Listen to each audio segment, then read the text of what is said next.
Looks like we're live, so let me do my thing and let it breathe for just a moment and bring on Facebook. Get things cooking. Really excited to talk to everybody tonight. And we are Facebook a little slow tonight, but hey, welcome in. It's the Mile High Huddle podcast. I'm your host, Chad Jensen. With me, my fellow priest, you know him, you love him, absent from yesterday's gut reaction, but here to drop some knowledge. And by the way, Zack Kelberman, Happy New Year, big dog. Happy How New are you? Year. Hope you had a fun New Year's Eve. Can't wait to get some of your thoughts on yesterday's developments. But first things first, though, since you weren't with us, what was your initial reaction, your gut reaction to Broncos Chargers? Depending on how you feel about Russ, you can make the case either way that the offense didn't look much better than with Russell Wilson, but that's the point, that Russ wasn't elevating them. You can make the case that they weren't much better and that, Sean Payton's decision might have backfired. But if you look at the numbers like I did, Chad, after the game and after my emotions have settled a little bit, he went 20 of 32 for 224 and one touchdown. 54 of those yards came on the Lil Jordan Humphrey touchdown. They went 7 for 17 on third down, 0 for 2 in the red zone. They won time of possession. So if you boil it down, Stidham looked a lot like Russell Wilson did, which goes to show that this offense is still very much flawed, and it's not just solely the quarterback. Yeah, the production was just too similar to even call it anything close to an upgrade. But what did you think, really? I mean, what were your expectations for Stidham in that, his first start as a Bronco? I think it was his third career start, maybe his fourth career start.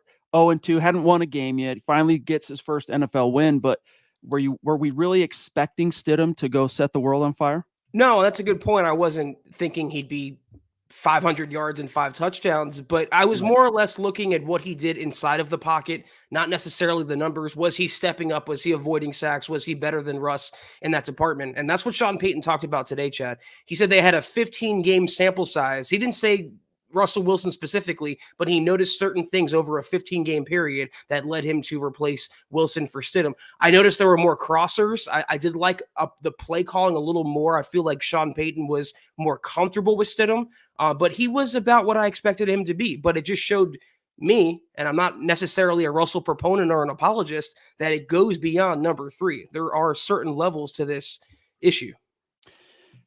In one sense, it was what's more valuable to you? A couple of draft spots, right? And by couple, I mean maybe one or two, or the fact that Jarrett Stidham was pedestrian enough, Zach, that it really slammed the door on any possibility of this thing jumping the shark and the Broncos convincing themselves they've got a guy. Like if he would have gone in there and thrown for 350 and 4 touchdowns yesterday, you risk them kind of believing too much into Jarrett Stidham. Maybe they don't go after a long-term answer, a quarterback Right. in the offseason.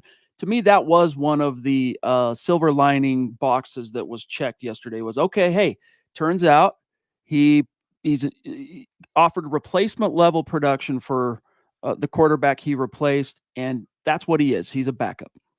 Yeah, I mean, he's a good number 2. He can start a game, but he's not a franchise quarterback. And we have Deuce from New Orleans hopping in here, $10 super. Thank you so much, Deuce. Good to see you. Happy New Year. Yesterday, the offense looked the same at quarterback. Maybe it's the play calling and play designs that's not effective. The receivers aren't getting open right away, and that's why the quarterback holds the ball long. Deuce, I tend to agree. Russell Wilson certainly had his blemishes. He had his faults.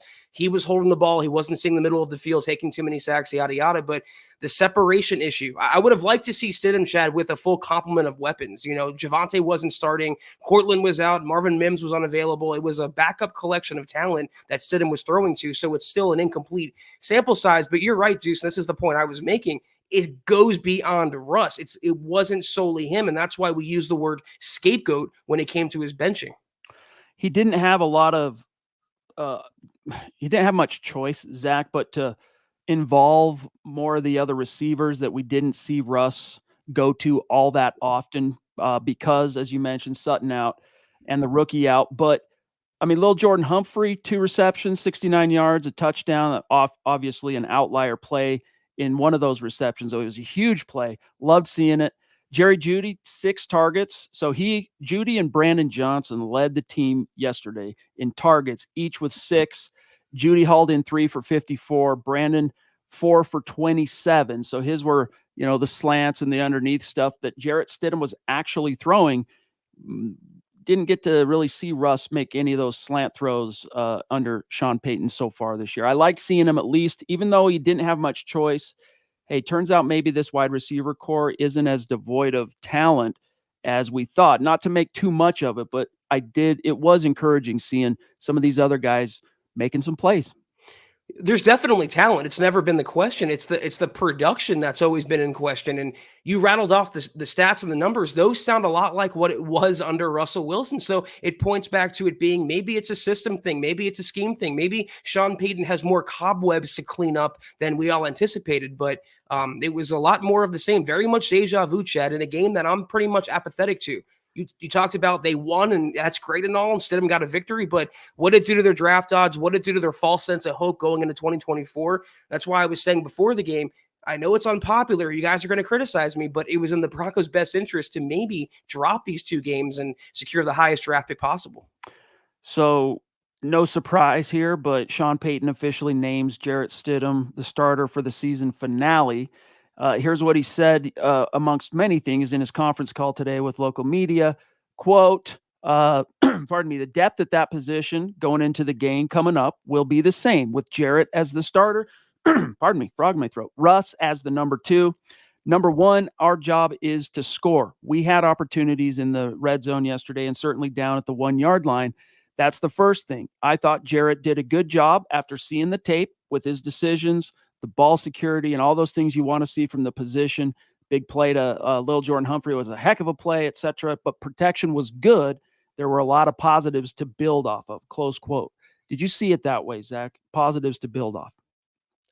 If you're reaching for positives, yeah. I mean, the fact that he played a pedestrian game, it was unsexy, but it was successful, Chad. And that's, I think, what Sean Payton wants from his quarterback. He mentioned turnovers and maybe Russell Wilson's carelessness, coughing the ball up on fumbles, or just being reckless in the pocket. That was what he was talking about when he said there was too much on tape over that 15-game sample size. So it's no surprise to me either that the quarterback that Sean Payton hand-selected this offseason is the one that he's complimenting. The Mile High Dutchie in the house, Albert Knoppers, wishing everybody a happy new year. Right back at you. It's really, really bizarre how time flies, dude. And the older you get, and I can especially attest for this, Zach, once you start having kids and you kind of settle down, as it were, time kind of, when you're young, it feels like this big wide open thing. You got all the time in the world, and then you kind of settle down. And maybe a better way to put it, Zach, is once you hit 30, it kind of telescopes on you. Time does this. But my son, Theo, who, he's a little over 2 years old, comes in this morning. He's always the first one awake in our house. That's kind of the way it goes with little kids. But comes in, waking me up. Daddy, wake up. It's 2027. I'm like, what? How long did I sleep last night? But yeah, dude, happy new year. Excited for what's to come, both for the Broncos and for MHH. It's going to be a gas cover and a quarterback search. Absolutely. One thing I've learned, not to make it a life lesson podcast, Chad, but life goes slowly and fast at the same time. It's quite amazing. But happy new year to you, Albert, and also Patrick. He says, aloha, Broncos verse. Everything considered, much more fun to watch this year. Looking forward to a rustless year on the drama front. That would be interesting, Chad, not having that baggage, not having the lightning rod on the team that is Russell Wilson, and maybe like getting rid of Randy Gregory and Frank Clark before him. When they do move on from Russ, it'll help the Broncos on the field. True. The time thing, last thing, it just like with time flying, it's very similar to, I don't know if you ever read any Hemingway, but Ernest Hemingway, right? The tortured, brilliant, genius writer. But he was once asked how he went bankrupt. And he said, 2 ways: gradually, then suddenly. And for me, that's kind of how time passes. Gradually, high school, I can't wait, dude, to get out of high school so I can start my life, dude, and live my life my way. And then here we are. Mr. Rocket, my dog. So good to see you. Appreciate the super. He says, speaking of the draft, I know I sound stupid for saying this, but I'm trading whatever necessary to go into the top 3 for a Q. It's a big risk / reward. It is. And I'm not saying that I'm 100% against it, Zach, but if the Broncos weren't as strapped on the cap as they are, and they're going to have tens of millions of dollars unaccounted for by a quarterback that's probably not going to be on the roster, they don't really have the wiggle room to parlay more of the future picks and mortgaging the future what would be basically a third straight year. So I'm still kind of on the fence on this. I guess it really would depend on, is it the guy? I mean, how confident would we be that that's the guy? If it's just a trade up for the sake of trading up, hoping to get the guy, but there, I mean, it's like Scott talked about last night. He spent a lot more time on the draft class already, obviously, Zach, than you and I have. But he's like, look, there's the top three and then everybody else. So you will have to get into the top 10, odds are, to get one of those guys, but it will be pricey. Maybe not like mortgaging the future just to get into the top 10, but if you're getting into the top three, future picks, first rounders, like once again, here we go, mortgaging the farm.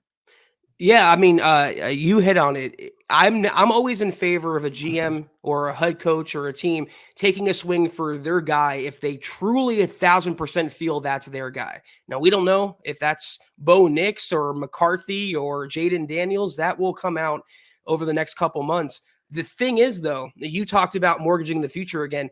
How could the Broncos, Chad, a team, could they keep going consecutive years without having high round capital for the Russell Wilson trade? Then Sean Payton, they're finally going to have a first this year. Do you really want to give it up and then give up a future first as well for a quarterback? And also, as great as Sean Payton is, we have to call into question one thing. He has never really developed a quarterback going back to his time in New Orleans. He inherited Drew Brees, and then he had a collection of backup and miscast types like Jameis Winston and Trevor Siemian and Ian Book. As good as he is, that's what would leave me a little apprehensive, is giving up that capital and to a coach that doesn't have a proven track record of developing a young quarterback. Yeah, a lot of I'm not as concerned. I don't have as many questions on Sean Payton relative to developing quarterbacks because I do recall Drew Brees' career quite well with the Chargers before they let him go after the shoulder. And he was good, made a Pro Bowl one year, but he was we used to make fun of Justin Simmons, Zach, and every once in a while when he has a bad stretch, we still, bring it out. Justin almost Simmons, right? Almost makes the play, almost. And that's kind of the quarterback Drew Brees was, is he could almost get you there, almost. And I think, having read also the Drew Brees biography, which was a good read, that it was a combination of things that led to the success in New Orleans. It wasn't just the brilliance of Sean Payton, the offensive, wonder kid, but it was also Brees's reality check. First of all, that the Chargers let him go. They drafted Phillip Rivers the year prior. That pissed him off, or 2 years prior. I'm losing track of time here. There we go again, the theme of the show. But also that there were no takers, Zach, besides the Saints and the Dolphins. That really bummed him out. He couldn't believe it. I mean, he was still young. He'd made a Pro Bowl, but everyone was afraid of that shoulder. So you had this additional kind of oomph or drive on Brees's part to prove everybody wrong. That I think definitely played a role in or at least fueled him with the Saints. But I'll tell you this, that's a long-winded way of me saying, and then we'll grab Miguel. It's a long-winded way of saying that Brees did take many quantum leaps forward as a quarterback, as a passer under Sean Payton. We could debate the reasons why, but he did take steps forward. I guess where I land, and maybe we can agree on this, is I have no problem if the Broncos take a quarterback at 14, let's say, or wherever they end up picking, and they don't have to trade picks. It's giving up the capital and, like you said, mortgaging the future for a third year in a row. After the last time they did that with Russell Wilson, PTSD exists. I feel you. I'm very so on the prospect of trading more to move up. Miguel, what's up, bro? Happy New Year to you. He says, do you think missing Tim Patrick, getting hurt, did it hinder this offense? And should the Broncos draft another receiver with these traits? Well, Timmy P is a very clutch player, first of all, but nothing about him jumps off, the scouting report other than the prototypical kind of possession receiver size. What really separated Tim as a pro as he kind of developed was, Zach, his reliability. Yeah. Those hands. The quarterback could trust him, and that trust and belief led to some pretty big things before he started getting snake bitten. And then the leadership factor. Turns out also Tim Patrick is one hell of a leader. So did it affect things? Yeah, but I don't want to make too much of it because it's not like he's a generational wide receiver. They're not missing Jerry Rice in his prime, but they did it. They did feel it. Yeah, I don't think he would have helped the offense for sure, but they already have their clutch guy, their possession guy in Cortland Sutton, number one. Brandon Johnson has stepped up to be like a mini TP, number two. But number three, the more important point, they need a game breaker. They don't need Tim Patrick. They need Justin Jefferson. They need CD Lamb. They need AJ Brown. They need a dominant alpha game breaker on their offense, which they don't have. And as much as I love Tim Patrick, he is simply not that. He's Cortland Sutton light. So to his question, though, you want to see the Broncos use some premium capital on a receiver? MHJ. There you go. Ronk in the house. Bro, so good to see you. Yes, it is the aftermath of the Broncos' 8th win. So important to Sean Payton getting that 8th win. Happy New Year, Chad, Zach, Broncos country, and Scott, go Broncos. Right back at you, big dog. Really excited for this year. Doug says, good evening. Happy New Year. I look forward to seeing the offseason moves. We're here for that, for sure. Pardon me. The offseason is always my favorite part of the NFL calendar, which is weird because the offseason exists, Zach, to serve the purpose of it all, which are the games, that's right, the actual competition and the pursuit of the trophy and all that. But doing what we do and just being also fans of the Broncos, fans of the game, I love the question marks and the rumors and the scuttlebutt and this signing and that hiring and this pick and all that. So that's going to be intensified a few fold this year, Zach, with a bona fide quarterback search. I love football season, but it's very much regimented every week. And in 17, 18 weeks in, you're like ready for a little unpredictability. That's why I love the offseason. And we're going to have a hell of a good time covering quarterback acquisitions, rumors, maybe competitions, maybe a GM search. If George Payton's shown the door, buckle up, Broncos country. It's going to be a wild year yet again. I want to talk about this NFLPA letter because the article I wrote on Friday after Russell Wilson at his locker confirmed the report that the Broncos did threaten him with a benching if he didn't remove the injury guarantees. Then there was a report from Ian Rappaport yesterday morning that seemed to kind of cast some doubt on that. Then the NFLPA letter leaked through the Washington Post, and I want to talk about that. And it makes Russ look better and the Broncos look worse. And the only reason I'm bringing this up now before we grab Sam Bam, Zach, is it's a little segue into, well, let me grab Sam Bam. Thank you for your patience, bro. He says, Happy New Year, guys. Hope 2024 is a blessed year for you guys. Everyone at MHH and Broncos country, go Broncos. You too. By the way, Thursday night, it is a for sure thing. Be here because we're going to be unveiling the official 2023 MHH Mount Rushmore of superstars, the top 20. It's going to be dope. We got a graphic ready to roll and all that stuff. So be there. Sam Bam, I don't know, a little birdie told me that maybe you want to make sure you're live with us Thursday night. Thank you so much, Sam. Happy New Year to you and yours. And hopefully this is the Broncos year, Chad. We just have to keep hoping. Yes. Pardon me, man. I don't know what this frog in my throat tonight. Jeff, brother, good to see you. Thank you for the super. You go way back with us, my dog. You are an OG super chat superstar. Really appreciate you. It says Peyton was brought in to fix the foundation. You got to break a few eggs to make an omelet. Russ is not elite for the money. Hashtag trust in Peyton. Yeah, and that's the thing that, I mean, I still devolve back to. It hurts. I don't like seeing the Broncos go through this. I really wanted it to work out with Russ, and especially Zach, considering the investment and the sacrifices made to get him here. But none of this is an issue if he plays at a level commensurate with his paycheck. And unfortunately, you couldn't even argue, Zach, that he's played at a level commensurate with the cost to get him out of Seattle. Then you stack the paycheck on top of it, which was the Broncos' own doing. I mean, they did it, but that's why it does start, I think, Zach, with it being a football issue. But yeah, lots of economic considerations involved, et cetera, et cetera. Absolutely. Yeah. I mean, Russell Wilson's deficiencies, if he was on a $45 million contract, you could say easily he exceeded expectations. But on a $245 million contract that doesn't even kick in until this offseason, he has fallen short. And I've been a big fan of Russell Wilson, proponent, advocate, whatever, but I agree with the point here. He wasn't playing up to that money and providing a return on investment. Lawrence jumping in saying, Happy New Year. It's my 29th birthday tomorrow. Well, listen, Lawrence, since we will not be on the air, Zach and I, tomorrow, it being Tuesday, let us wish you an early happy birthday, my friend. Hope it's a great one. Hope your 29th, well, it'll be your 30th year on this planet. I hope it's a great one. Happy New Year. Happy birthday, Lawrence. Colby C. Collier hopping in. Shout out Kobe, one of the OG members of the community. Happy New Year to all of Broncos country. Right back at you, Kobe. The Triple C, much love and respect, big dog.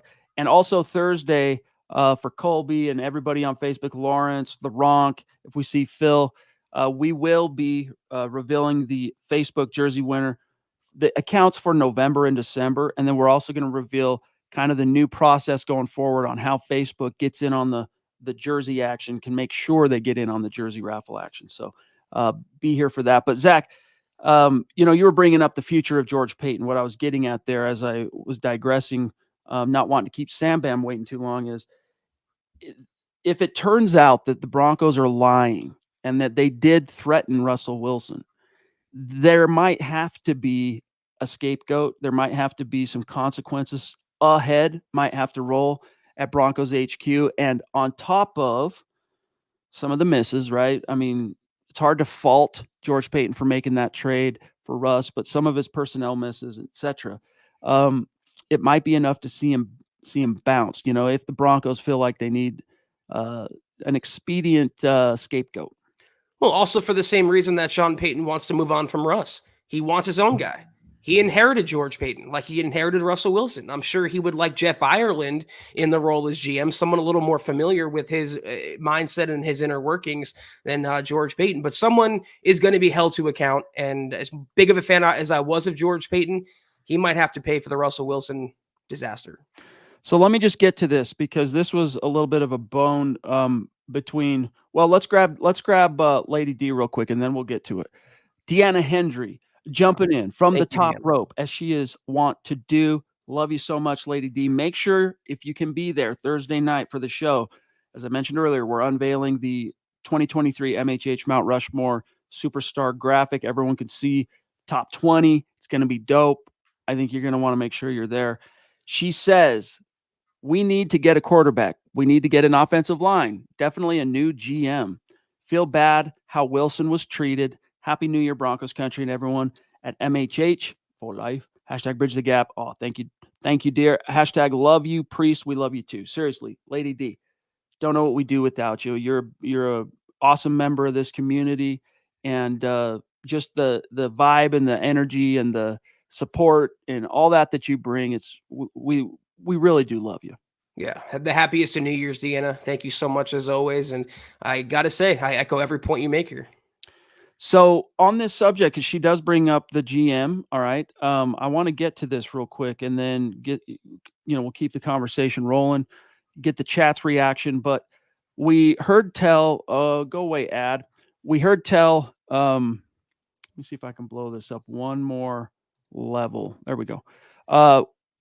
In the initial report, Zach, you had the article for us at MHH that the Broncos had threatened Russ. All right, we heard in that the NFLPA had gotten involved.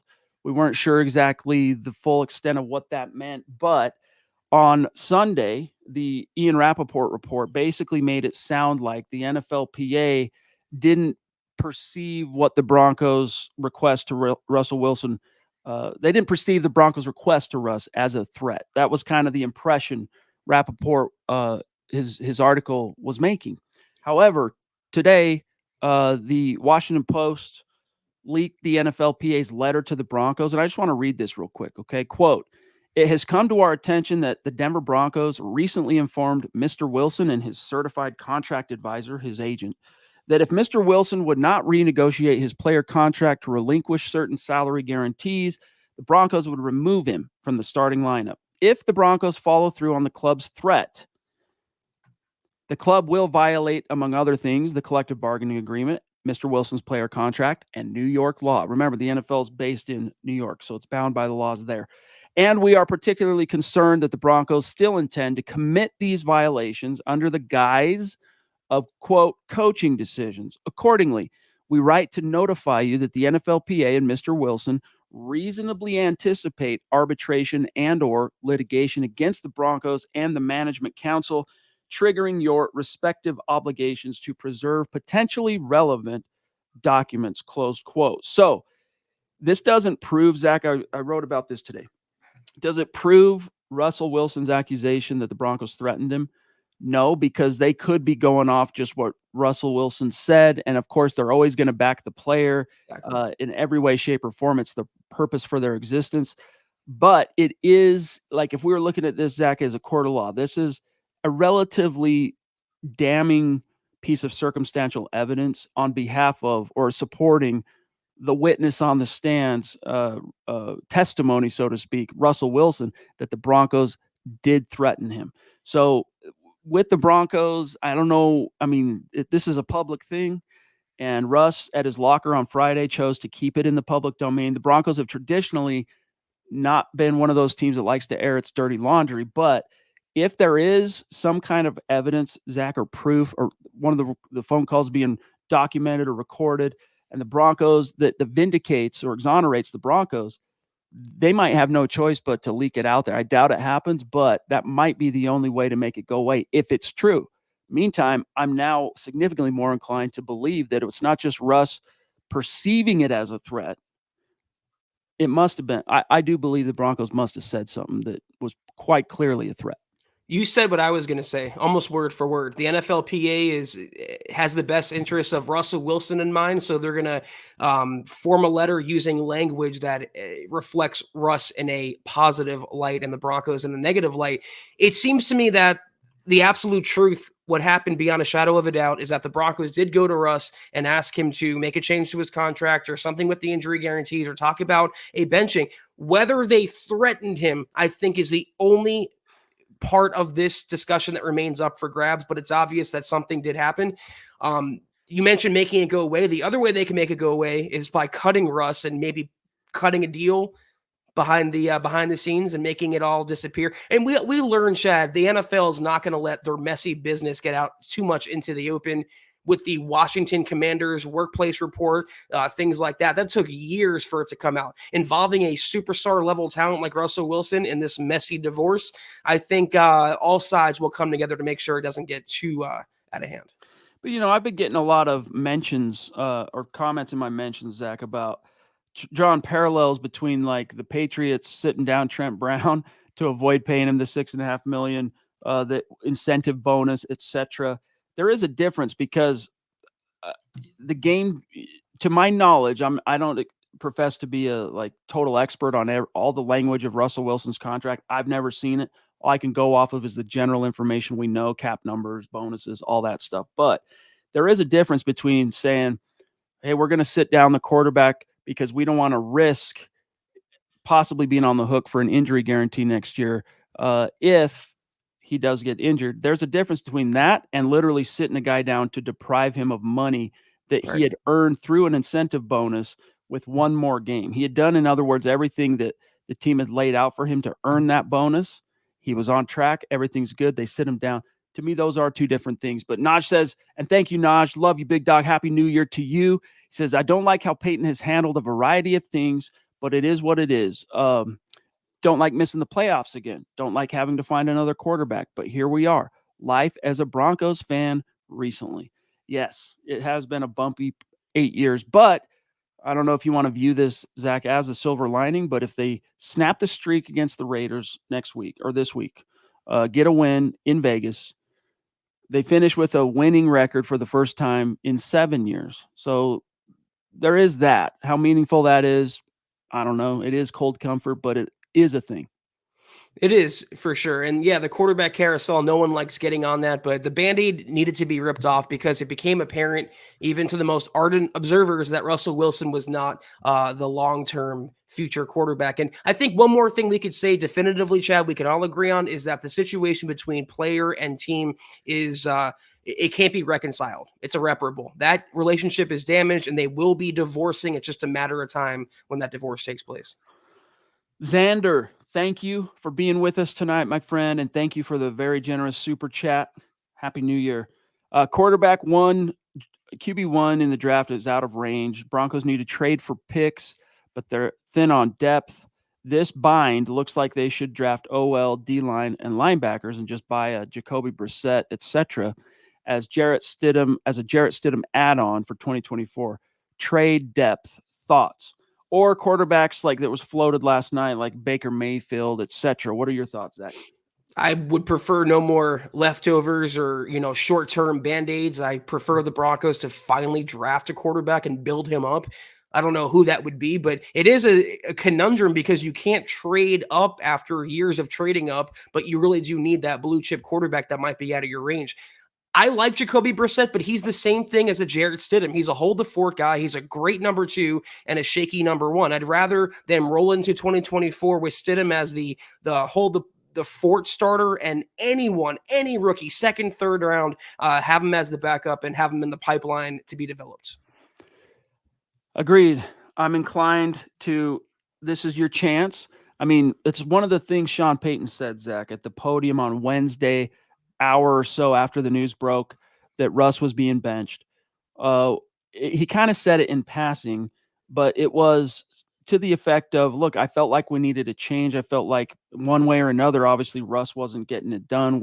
We need a spark, and it's my job to make those decisions. I go with my gut. I'm paraphrasing here on things like this because it's always served me well. And if I don't listen to my gut and I don't make decisions like this, hard as they may be, when the situation demands it, it could be another guy talking to you here at the podium next year or not too very long or whatever, right? So like the idea that Sean Payton, he doesn't have that long to necessarily prove that he should be the guy for many years to come, even though the contract is considerable, means that here's your opportunity to strike and get the quarterback starting from scratch, develop him, build him up in your image.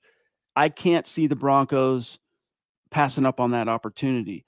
I would worry maybe, Zach, that they'd convince themselves to do that if Stidham in week 17 and 18 was, pulling off Matt Flynn level feats, and throwing for 6 tutties a game and etc. But we're not seeing that. I think it's going to be quite evident to the Broncos that they've got to really shape their resources toward the Q this offseason. No, that's something we talked about when we did the gut reaction to Russ's benching, is that if you remove scapegoat after scapegoat, eventually it's going to come back to Sean Payton and he'll have the entire spotlight on him. So we all knew 2023 was a honeymoon year. Nothing was going to happen. He has rock solid job status. He'll get all of 2024, but starting in 2025, if the team doesn't start producing and the quarterback that he hand selects and has built up isn't leading the team to victories, he's going to find himself on the hot seat and have no one to blame except for him. Shout out to Michaela and Cooper in the house. Happy 2024. Right Happy back New Year, at you. Coop. Happy New Year. So good to see the two of you tonight. Yeah, I mean, a lot of mentions tonight, Zach, in the chat of Bo Nix. I want to talk about that after we grab Michaela. Love you. Seriously, this is someone who is crucial and core to the culture of MHH, the conversation, the whole 9 yards. I don't know what we do without you. Seriously, Michaela, we love you. Thank you. She says, can the Broncos get in trouble for what they did with Russ? Well, it's not so much like trouble per se. It's that no one's getting grounded. No one's getting thrown in the clink. It can be bad PR wise that might, as we mentioned earlier, require a sacrificial lamb, so to speak, a head to roll. And it's never going to be, or in this case anyway, it's not going to be Sean Payton. But what it does is if there's veracity to it, it can be used as in the NFLPA's letter there talking about arbitration and litigation. It can be used in those venues to hurt the Broncos, force them to pay more, force them, et cetera, et cetera. But I don't think, Zach, again, I'm not an expert on the legalities of all things NFL and the CBA and all that stuff, but this isn't something where they're going to get fined picks, Right. no GMs getting suspended. It's just something that could cost him in two ways: court of public opinion and possibly in litigation. Extremely well said. Yeah, no one's going to prison for this. It just doesn't cast the Broncos in the most positive light, though most people realize, including Russ, it's a business. And a lot of this is, I think, hurt feelings right now, Chad. That's why he used the word threat and kind of initiated the NFLPA's response and everything. Once the season ends and he gets away from the team in 2024, the planning for that starts to take place, it'll get easier to digest. And the NFL's lawyers will step in if it gets too messy to make sure this doesn't leak out into the public that much more. It is kind of interesting. I'm not making a statement one way or another, but it is interesting how, if you compare the last year of Peyton Manning in Denver to this year of Russ, there are a lot of parallels, and it's interesting how differently the quarterbacks were kind of approached their response to things, so to speak. For example, when Peyton Manning, we didn't know until he was healthy and on the sideline for the season finale that year, backing up Brock Osweiler, by the way, a healthy Peyton Manning backing up Brock Osweiler.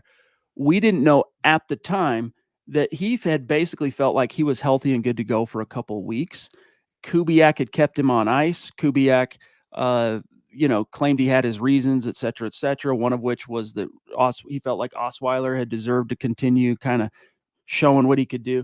But we learned later, Zach, that Peyton Manning was doing some passive aggressive things, making it clear to Kubiak how he felt internally. It never, Peyton's view anyway, his opinions, the exact nature of his health, all this never spilled out into the public domain because of Peyton Manning. And it only became known, like him sitting in the the tub, or being in the indoor facility and working out and just throwing dimes and then turning to the camera and, giving Kubiak the bird in good fun, like saying, up yours, coach, I'm ready to go. What are you doing here? Let's go. Compare that, Zach, to Russell Wilson, who didn't even it was as soon as he was asked the question, spills all the beans, talks about the threat, this and that. I'm not drawing conclusions from that. I'm simply saying it is curious how the parallels line up. Peyton Manning asked to take a pay cut. Did the Broncos ask him to take a pay cut to open the 2015 season after Koob was hired? He accepted, although it is a little bit different because his contract offered him an incentive to earn it all back, but only if they won the Super Bowl, which they did. So, Peyton Manning's a baller, but there are some parallels there. There are, and that's why I talked about it being hurt feelings. This is, I think, the most dangerous, no pun intended, that Russell Wilson will get with this situation. He knows if he still wants to play, Chad, he has to maintain some sort of positive PR, and he can't trash his soon-to-be former employer. So I think the talking he's doing, the tweeting he's doing is the most we'll see. And like I said, after the season, when the emotions settle down, it'll be swept under the rug, Chad, in due time. So what do you think of this Bo Nix? Everybody's excited about him, the Oregon quarterback. He had himself a day. You look at this kid's stats this season at Oregon, former, obviously, SEC transfer from Auburn. He's been in Oregon the past 2 years. And this season alone, Zach, 40 touchdowns to 3 picks. It's college quarterback rating, but 186.2, 4,100 yards, etc. But his yards per attempt, 9.5, which is a career high for him collegiately. And then air yards, 11.1 per attempt. What are your thoughts on him fitting into kind of this was something that Scott brought up last night, that Sean Payton seems to want kind of a robot to run his offense, meaning a guy who he can count to be, where he needs to be, balls coming out on time, offense is working in rhythm. So like even Drew Brees, Peyton Manning as well, these caliber of quarterbacks, there is a robotic aspect to their level of dominance. Once they master their domain, they master their scheme. There is that robotic, just nonstop churning it out. You can basically set your watch to whatever they're going to do in a given situation. And you compare that to Russ's kind of backyard style, completely unpredictable. The only predictable aspect of it is that, it's unpredictable. Or maybe you could even say the only predictable aspect is that when he hits that back foot, ball's not coming out, and that drives coaches like Sean Payton crazy. This is a long-winded way of saying Bo Nix might be the type of quarterback, short area accuracy, efficient underneath, all that stuff, that would perhaps fit that potential, sterling robot that would be a prize to Sean Payton. Full disclosure, I think Scott would know much better than me. I value his opinion, and he put it best when he said there's the big 2 or 3 at tops in this quarterback class, and then everyone else.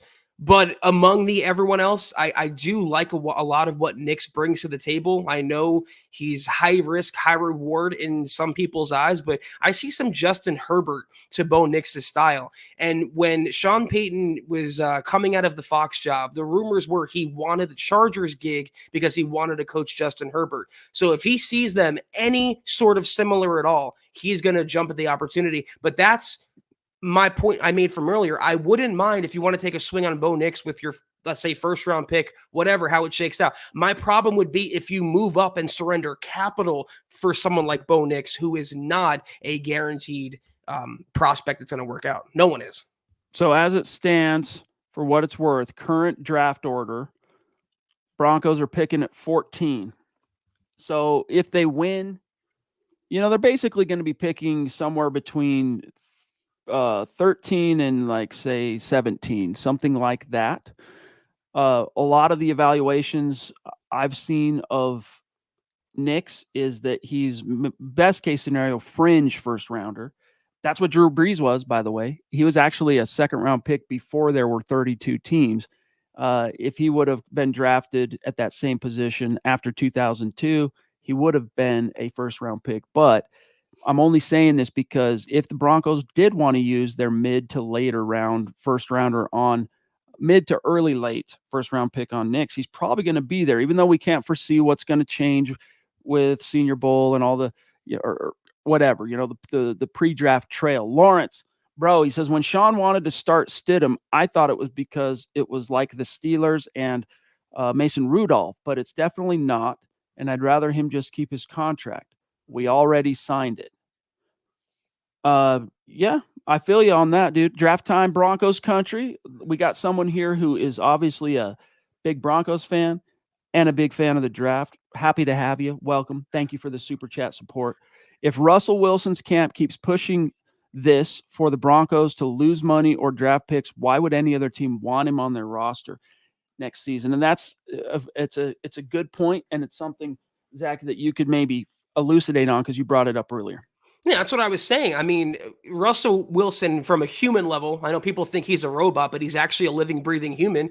His feelings were hurt, and he felt, I'm sure, blindsided by the request or the threat or whatever. And he's speaking out of character because of those emotions, which is understandable. But that's why I feel that's the furthest it's going to go. He still has a lot of guaranteed money coming his way. He still made a lot of money with the Broncos. His life is well off. And if he wants to play in the NFL next year, which I'm assuming he does because he wants to play until he's 40 or whatever he said, he's going to want to maintain that squeaky clean public image, which is getting a little tarnished, Chad, the more he speaks out like you were talking about. Yeah. I mean, I don't love it. And it's not that it's not a player versus team thing. It's that some of this stuff I think really could hurt Russ. I would rather Russ keep this, I do respect Russell Wilson. Got love for him as a almost 2-year Broncos starter. And, he's a class act kind of guy in terms of, he's a earnest leader, like he does a lot for the community, all that stuff. Like he's a pretty squeaky clean guy. He's easy to root for his sake. I would have preferred him take more of probably the Peyton Manning approach of, keeping the dirty laundry internal, let it play out amongst the players who can actually, players meaning, the shot callers that can affect things, because it could cost him later on down the road. We shall see. Maybe not. We might be overblowing it because, production talks, et cetera, but I guess it'll be a hindsight thing. We'll find out how much and if it really does end up costing him relative to his NFL profile. He hasn't given any indication recently what his intentions are. He said he's looking forward to what's next. If he doesn't foresee playing, if he's going to call it a career, then maybe he can get a little nasty and a little bold through the media and through the public. But if he wants to play and be on a team in 2024, he's going to have to eat some of this, Chad, and sweep it under the rug, as it were. Well, he did say, I mean, how much of this you want to believe at this stage? I mean, I'm skeptical, obviously, but he did say on Friday at the locker that hey, I came here to play in Denver for 7 years, and it's only been not even 2. I wanna stay here. Do you know where you're going to be next year, Russ? No, at this very moment, I don't, but I want to be here.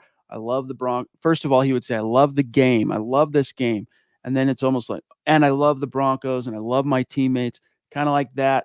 Watching a guy work through some of this stuff in real time, he is at least putting it out there from a public perspective, Zach, that he wants to kiss and make up with the Broncos. He wants to stay here. But that kind of decision, even if there wasn't any PR blowback or controversy other than the fact that it's a team benching a high profile player, there's always going to be some controversy associated with that. But even then, if there were no drama, on top of that, once you rip that Band-Aid off, it's very rare that it ever gets put back on in a meaningful way in that same city. Once you make that move, the Peyton Manning thing, the way it played out for the Broncos in 2015 is really an exception to the modern day rule.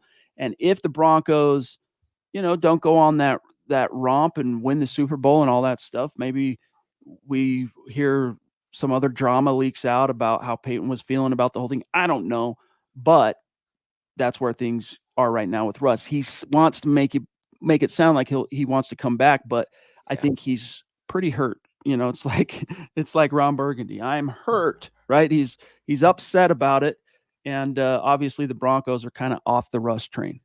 Yeah, you can't put the cork back in the wine bottle, and the relationship is again unfixable at this juncture.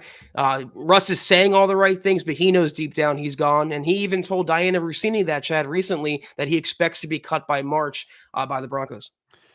By the way, the cork and all that, I don't drink. So this was news to me. Maybe what I'm about to say is not news to you, Zach, or anybody else out there, but I was on, I think, Instagram the other day or whatever. They're flying through it. There's a little video of this server at an upscale restaurant in New York City. He's got this bottle of wine, cork on it, probably a pretty pricey bottle of wine. And he's got this, like, those little miniature mobile heat deals that you could like heat up a little pan on it. It's got a little butane or whatever flame. It kind of looked like that. It was about yay big. And he was heating up this like tool that you would kind of like this. And then he put it around the top of the bottleneck and kind of just went around it a couple times, pulled it off. And this was after it was heated up, right? He heats up the edges of this thing, these shears almost looking type deal. And then he just pops off. The lid just pops off. Wow. And one of the people at the table for whom he provided this service said that very thing I was thinking, which is, dude, I don't want that. There might be like glass shavings that fall inside. I don't want that. And he flips it over and he shows them, by the way, look right here, very clean break. You don't see any fragmentation, like it's clean. I didn't even know people did that, but I don't drink wine. Now put the cork back in that bottle. Let's see him do that. Yeah, good luck. Draft time jumping in again, bro. Yeah, but he pulled the same stuff did Russ in Seattle, trying to get Pete Carroll fired and John Schneider fired. Thank you for super chat number 2, Big Dog. And it is worth bringing up, the full canon of Russ. This is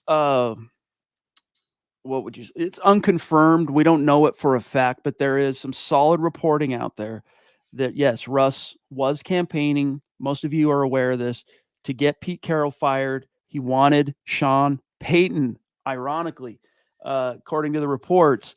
And of course, didn't play out for Russ in Seattle the way he wanted. And so he forced his way out. But there is a little bit of a theme there.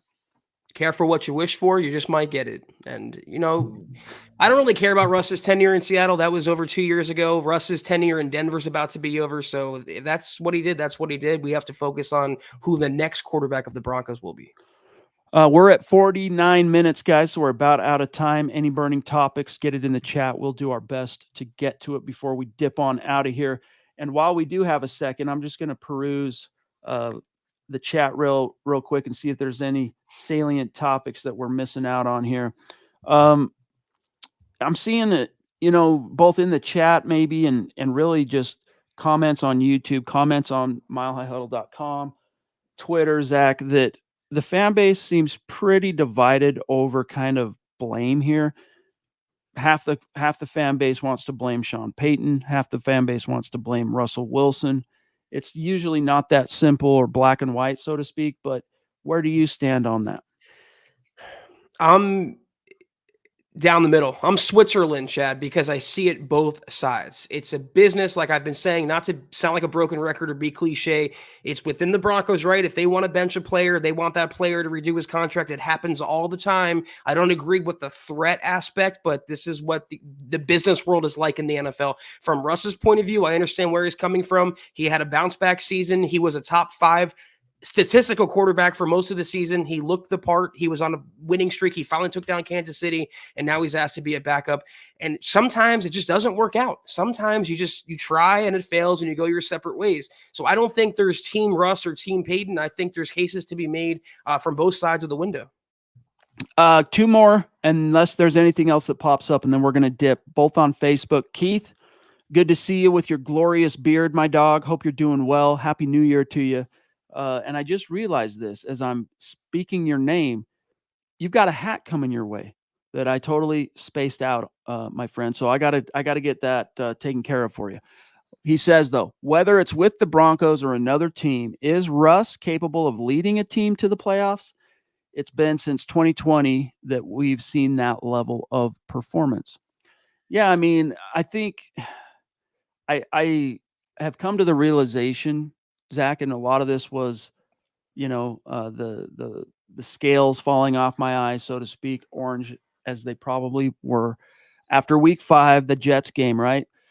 I've come to the realization that for Russ to really serve a team and create the perception that bona fide, I'm a franchise guy and Pro Bowl and all that stuff, ideal conditions have to really be ideal, meaning defense has to be basically on a level that the Broncos were playing on during that 6-game win streak or 5-game win streak.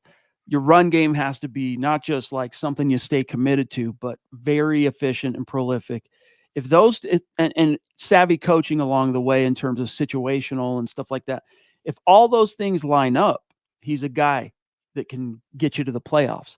But how many teams have all those stars perfectly in alignment? Not many, Zach, which is why it devolves back to the old saying that it's the quarterback that is the tide that floats all the boats, that raises all the ships.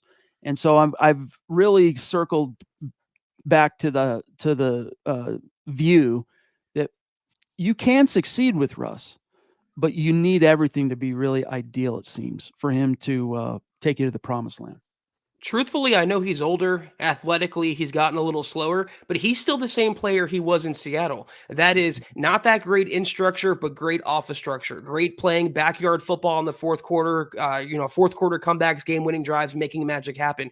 But that was successful in Seattle as it was in Denver when, like you mentioned, he had a solid defense, a solid running game, and all the complements around him. When he doesn't have those complements, the team, the offense falls apart. And that's what we saw this year. So he's always been the same quarterback, though it's not sustainable, his type of play in today's NFL. The Ronk, brother, love you. Appreciate you so much. You are a prince. I've got one more comment that I want to grab here, question. After Wow. Thank Lady you, Deanna. D, and then we're getting out of here. But Deanna, thank you so Thank much. you. Seriously, 2 top rope supers, one night. She says, have a blessed new year. Best podcast of the year, MHH for life. Thank you, and give our best to your family. We wish you the best. That is absolutely for sure.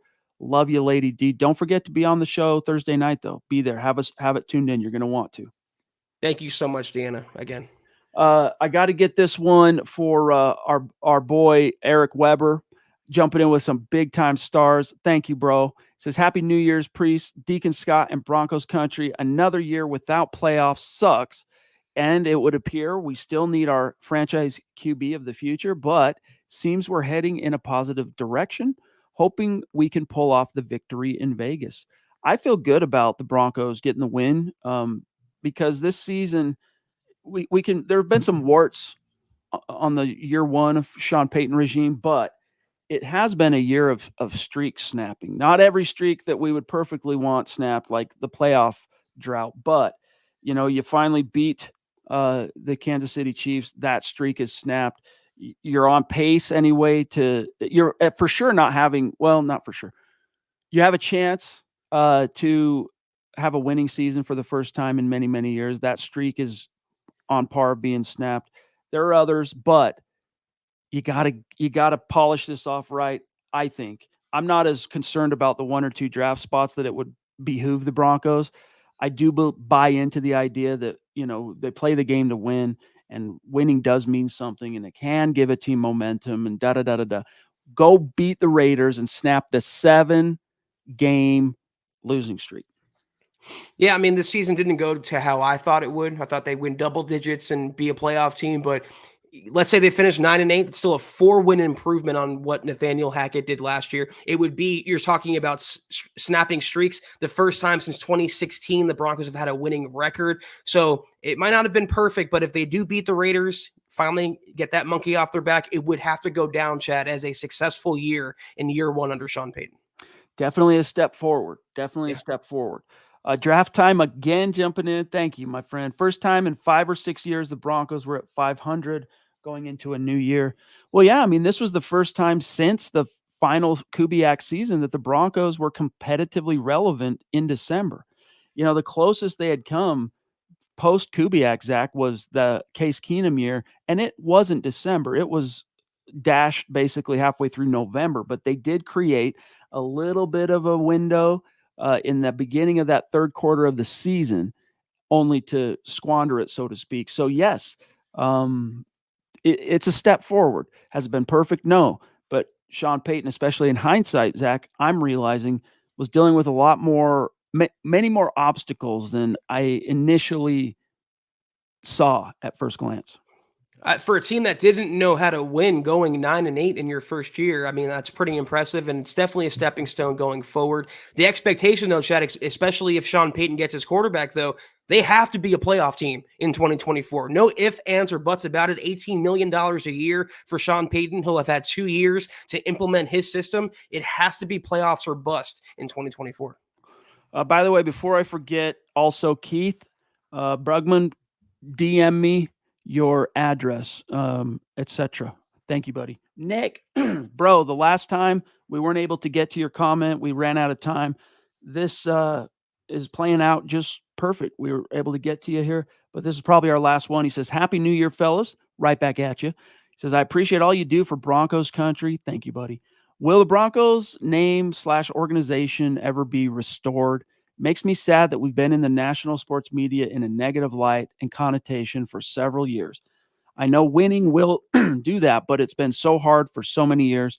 Much love to all of you. MHH for life. BTG. Thank you, buddy. Will that name ever be restored, Zach? If the Broncos win enough football games, as Nick was saying there in his own comment. The only part that I kind of push back on is I don't really care how the national sports media perceives the Broncos or what they say about them. People are clowning Sean Payton still for Bountygate. I don't care about that if the Broncos are winning football games as they were. So let them hate, let them say what they want. But then in order for a collective opinion to change, the consensus about the Broncos, they have to not be a joke. They have to go 1 year without having a National Lampoon situation, either at coach or quarterback or a combination of those factors. Winning cures all. It's kind of a catch-22 because as we just got done illustrating, Zach, the Broncos under Sean Payton year one have taken a pretty significant step forward relative to the results, the production, the standings, etc.